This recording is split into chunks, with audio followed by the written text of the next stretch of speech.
Hey, welcome back to our Retire Early lifestyle. We're here in Mexico. We've been traveling abroad for 12 years, pre-2020. And so we're having a discussion. We got some whoppers for you. Stick around, something for everyone. And so here we are. We live in a culture where a few people at the top are already controlling the welfare of so many people's economic life. How is that possible? How do we take our eyes off of how we are to be the head and not the tail? When you're the tail, somebody else is yanking on the leash.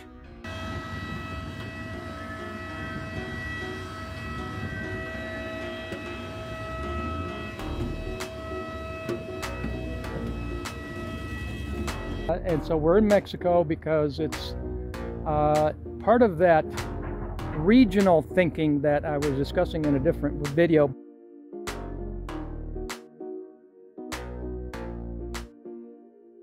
I had a conversation about investments in Bitcoin, and they wanted me to have videos on how to, procure a Bitcoin and Monero, and all of that's coming.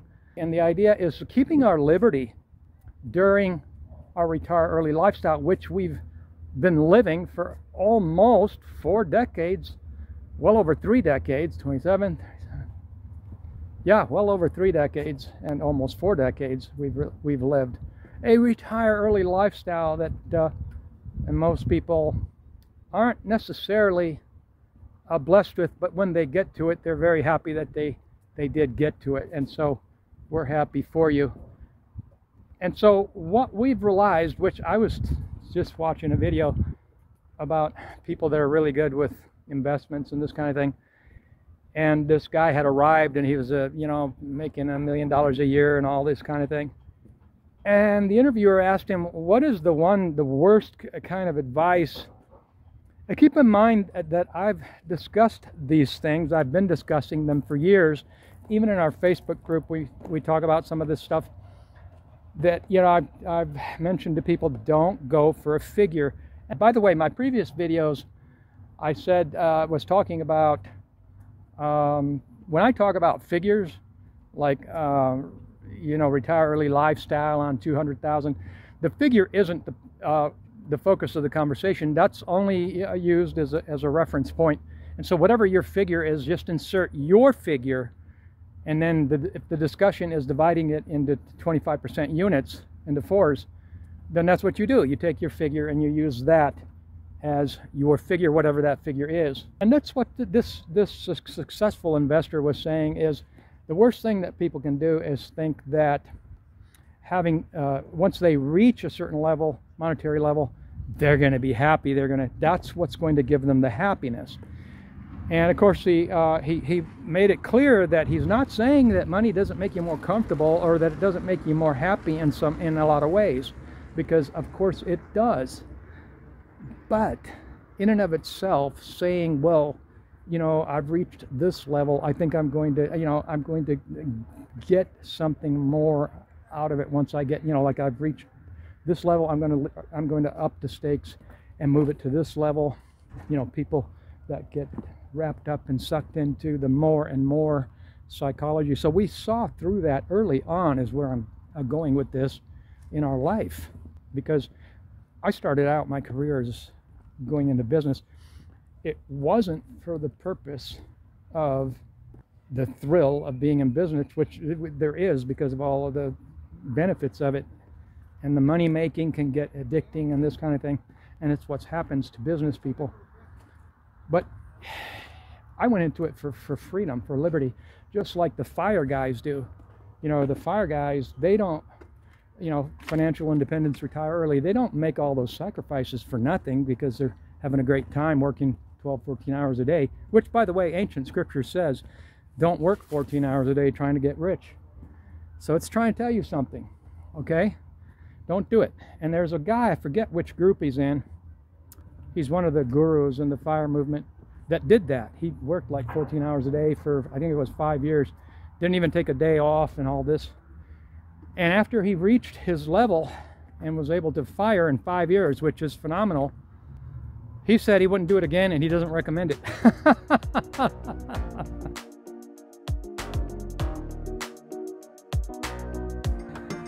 You know, so just saying, you know, we saw through it years ago, and we realized that living a balanced life with liberty is what our goal should be. And we shouldn't compromise that principle. This is one of those unalienable God-given principles. It's like life, liberty, right? Life, liberty, and it used to be property. But then they changed it to the pursuit of happiness. Because you can have the pursuit of happiness without necessarily having property, so they don't want to limit it to property. But make no mistake, property, owning things, is part of that liberty. The ability to own things is part of that picture.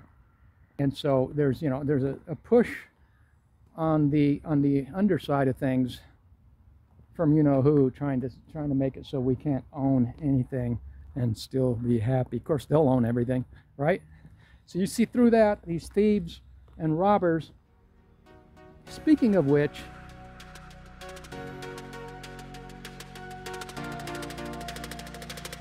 apparently Fodor's, which is, they used to put out these travel books back in the day, way before the internet. Remember those days? Some of you won't remember those days. It used to be these travel book companies. One of them was Fodor's. And they now came out with, wow, the age we live in, they came out with a list of destinations you should not travel to. Say what? Wow, times have changed. It's all about, I'm not going to give you a list, because the list itself, I mean, it's not that I don't want to give you a list. I don't want to make this video too long. The bottom line, though, is that these places aren't really just exclusive of any other place.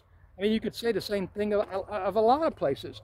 I mean, you know, I think of places like Venice, Italy, you know, it's just too crowded. They just can't handle any more tourists, and they think charging tourists $5 entry fee, that's going to thwart tourists. No, it's just going to increase your coffers, and more tourists are just going to keep coming. You know, and you got too much trash production. They say too much trash production, but trash production, well, I mean, I don't know. I watch videos. I watch a lot of different kinds of videos, and I watch videos of people in RVs and anything that has to do with liberty, because we lived full-time in an RV for several years and visited all of North America. And this was in our early 30s. We did this with children, went to the beach, toes in the sand, the whole thing. Not to brag, just saying, I talk about these things because, well, when they're done that, and so I have some insight. And so I watch these videos of these guys in these parks where the RVs are, and they're clean. They're clean. They got rubbish cans. You know, people pay a fee to enter. Somebody's paid to clean up, whatever. People inspect them. Just saying, I guess if they get overrun by tourists, and there's such a thing as too many people going into the same spot, which is what Retire Abroad media and magazines, you know, a lot of it has to do with the internet age. The internet age is coming full circle to the point where, you know, the global eyeballs are all watching the same videos, and there's just 7 billion people watching the same videos. Think about that, folks. It's time to change our strategy. You know, we need to be like this. If the vlogosphere says this, if the vlogosphere, it's like a poker game. If the vlogosphere says A, we should be doing B. You know, if it's like if the other players are playing loose, you play tight. You know, that kind of thing. I'm not a poker player, but when I was younger, we did a little family pokering. Just for fun, of course. Just for kicks.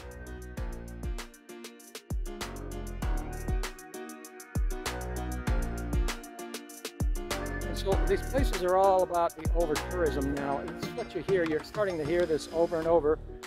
But here's the new slant that we're getting. And now when we were talking about over-tourism, we didn't call it over-tourism, but that's what it is. We were talking about it 12 years ago.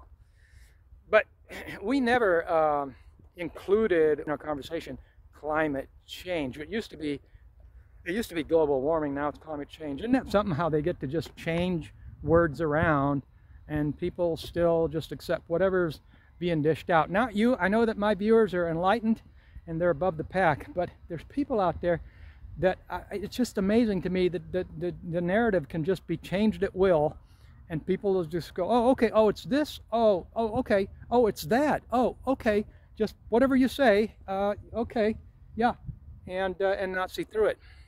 And so these articles about over-tourism now say that it's because of the climate change, and that now we have to control it now, because, in other words, if we can fit whatever is happening into our globalist narrative, then that'll help us win people over, because then we can push their buttons and reach them, because we can talk about things that they're in tune with, right? Are we that stupid? Climate change, yeah, that's why I won't go to Venice, because of climate change. Well, I got news for you. I'm Italian, and I was in Italy a couple of years ago, and I just never wanted to go to Venice. I didn't care about it. It's just one big tourist thing, so what? It's just water around old buildings. Look, I know I'm not trying to burst anybody's bubble. Go to Venice all you want, but people are now saying that you shouldn't go to Venice, or even Athens, Greece, or even Mount Fuji, Japan, or San Gabriel Mountain National Monument in California, or even Vietnam, or the Atacama Desert in Chile, because there's too much garbage being dumped, and because of climate change, and because all of these things need to be controlled, and so that we can, oh, and speaking of which, water quality.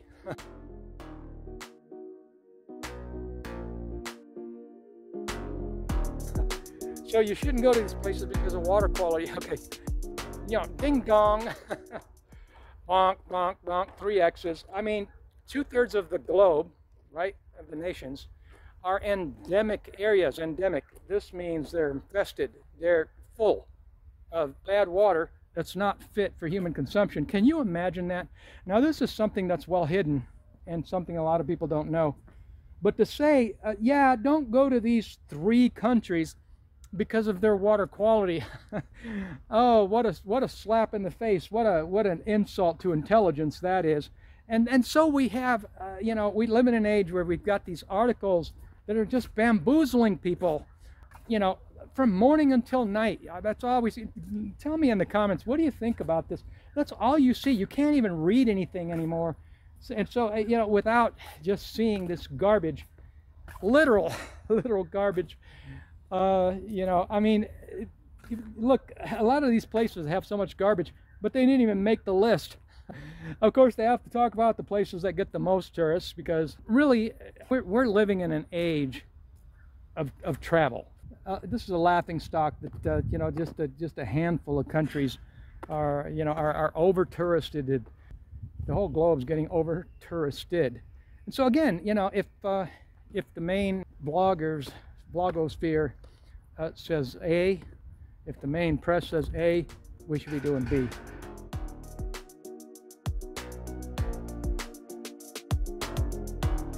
On another note, different whopper, lest you think that this gobblegeegook that's being thrown at us this day and age. Oh, by the way, did I mention that the BRICS countries are going to, they're coming up with their own internet because they don't want to depend. This is what I'm saying. I'm saying in these last few videos, and I mentioned this from time to time, about all of the brainwashed gobbledygook that's thrown at us every single day. And it's coming from the internet. It's sad. Back in the day, it used to be, when the internet first came out, that's where all the truth was, because that's where the renegade truth tellers were. It was just on the internet, period. And the people out on the street always, you know, they were always being brainwashed by they were being told by their preachers in church, don't go to the internet because, hey, they might figure something out, you know. But now, now the bad guys have, you know, they've kind of figured out that they can crowd the internet with just garbage. Of course, the internet infrastructure that we have facilitates the promotion of this kind of gobblegeegook stuff that they want, you know, that they throw on people. Tell me in the comments, have you seen anything like this? Do you see this every day? I'm seeing through this every single day, and I'm talking about it because we should talk about it, and we should see through it, and we should alert other people that maybe are not sure or don't know yet that listen, this is one way that you can see through this, is you sit here and mention 10 places that are overrun with garbage, so you shouldn't go because of climate change. But hey, this is something that's happening all over the place. They're just bamboozling you. And it just boggles my mind that that we would live in a world where a few people at the top can do something like change the interest rate, which is a product of debt, which usually has to do with business debt. But we live in a world, mostly in the what people refer to as the West, which people say developed world, undeveloped world, developing world. I'll get to that in a second, other whopper. But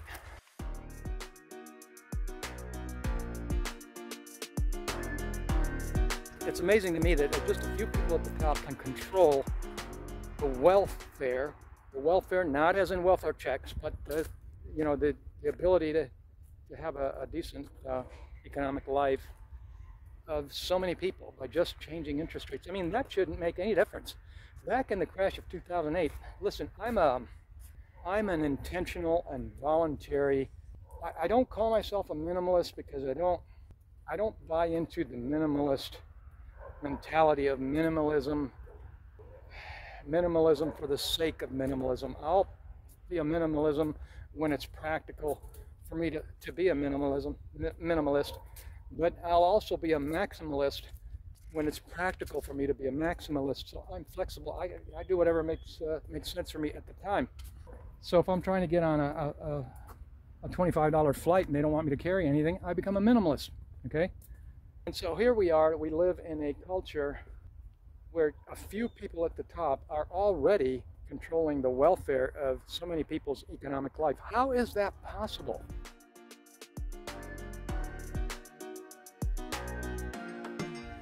How do we take our eyes off of how we are to be the head and not the tail?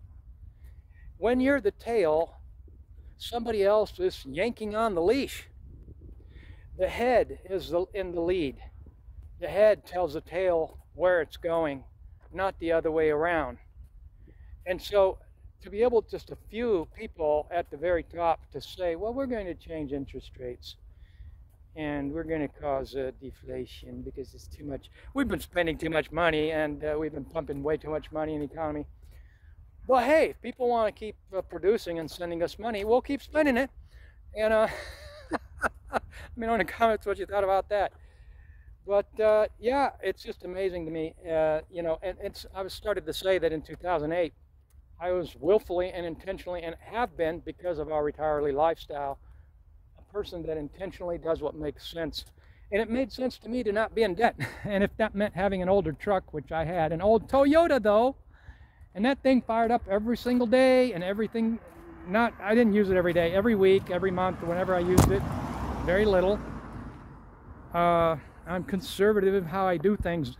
I'm not conservative politically. I don't want to be branded and put into used as a label. And so I do things conservatively or minimalistically or whatever, but I do it intentionally in such a way that I enjoy life. I'm the better off for it. You see my point? And so I had that Toyota, and I used to drive to the store, and I noticed everybody had all these brand new shiny new cars prior to 2008, but after the crash of 2008, all of a sudden you started seeing all these fancy cars for sale because people couldn't afford the payments. And then all of a sudden you started seeing all these beat up cars in the parking lots because, you know, people couldn't afford the debt. So it's the same thing, just different day. People get wrapped up in being the tail, not you. I know my viewers are way ahead.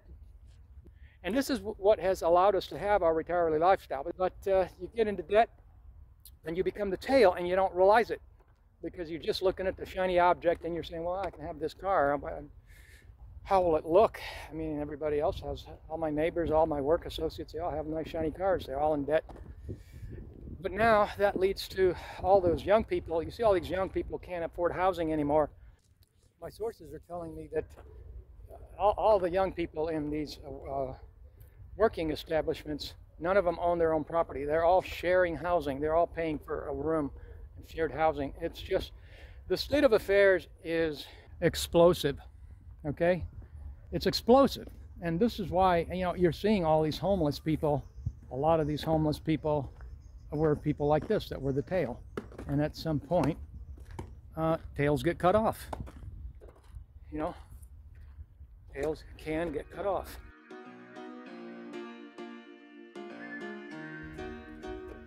And so we're called to be the head, not the tail. And one of the ways is by not being in debt. And that's why we've had Retire Early lifestyle for going on 4 decades. And that's why I say that Retire Early lifestyle is a gift from God. Why? Because, do I say it because I'm just being, you know, why do I say those things? Because they're born of knowledge and understanding and scriptural understanding.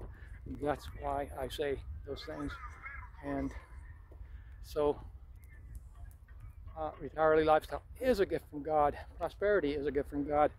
Sometimes things happen beyond our control that affects our ability to be effective. We may be going through peaks and valleys, or booms and busts. People say life is short. Life isn't short. You know, we copy. This day and age, people copy and paste, and that's how the same thought patterns get said over and over the internet. But prior to the internet, we would hear people say things, and then we'd go around somewhere else and repeat those things. And I did that when I was younger. I came out of my brand spanking new van one day, and I was like 28 years old or something. There was this young guy with this flashy, expensive van. He comes out of the van at the gas station acting like he's got this pronouncement, life is short, you know, life is short. And this older guy with gray hair said to me, no, it's not. Not if you're living it the way you want. Now, you see how, you know, what was that? I didn't know it at the time, but that was God. That was God. That was God talking to me, saying, not if you're living it the way you want. And people, even now, you see young people, they get sucked into that. Life is short. Life is not short if you're living it the way you want. But I'll tell you what life is. Short is not the correct word. It's like there's 24 hours in a day. Okay? So this day, you get 24 hours. And in this life, you're going to get a maximum of 120 years. And most of us won't even see 80 or 90. Okay, so that's what that's really saying. So if you put it into context and say, well, okay, I've got this much life if nothing bad happens, and I'm not shortened, it's not shortened prematurely, you know, I potentially have anywhere between 70 and 90 years in this particular body, right? In this body, and therefore I should make the best of it. What are you delaying your life for? What do you think? That you're going to live 1,000 years or forever in this body? Maybe in the next body, but not in this body. So you make the best of it, because our lives are a testimony to other people. And so, yeah, there can be detractors out there that say, see, you're wrong. You're, you know, just trolling you. That is to say that regardless of what happens, I will have gone to the end of my life, whenever that end is. Maybe it's tomorrow, maybe it's in 30 years. Whenever that end is, I have lived every week intentionally in the way I wanted to live it, regardless of the circumstances. I've sought to know knowledge and truth and wisdom, and help other people and encourage other people. So that's why I make my videos. Let me know in the comments what you think about all that. It's all a machination of the few that want you to be the tail, want us to be the tail, while they're the head. So they want to be the head, and they want to know, like, we don't know when somebody's using a $100 bill 100 peso note. Well, excuse me, who made you the head and, you know, me the tail? You know, God says that we are to be the head and not the tail, and that God owns it all. He owns the cattle on 1,000 hills. All the gold and silver is all God's. It's all His, and we're just stewards. So no, we are not going to allow you to entrap us so that you can wag us around like a tail. We're going to, no matter what, do God's will for our lives. All right. Thanks for staying with me. Have a wonderful day.